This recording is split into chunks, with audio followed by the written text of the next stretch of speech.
বন্ধ করো সরকার হুঁশিয়ার হুঁশিয়ার হুঁশিয়ার সরকার হুঁশিয়ার হুঁশিয়ার হুঁশিয়ার সরকার হুঁশিয়ার হুঁশিয়ার হুঁশিয়ার সরকার হুঁশিয়ার হুঁশিয়ার হুঁশিয়ার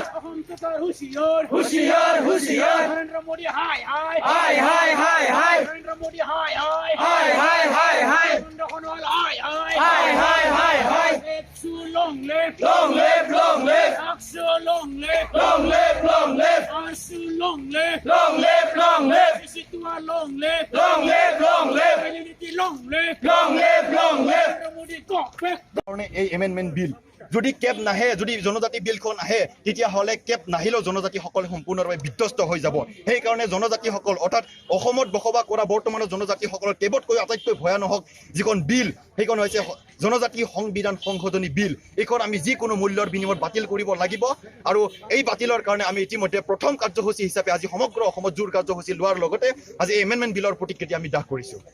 অসম সরকার হাই হাই হাই হাই হাই হাই কেন্দ্রীয় সরকার হাই হাই হাই হাই হাই হাই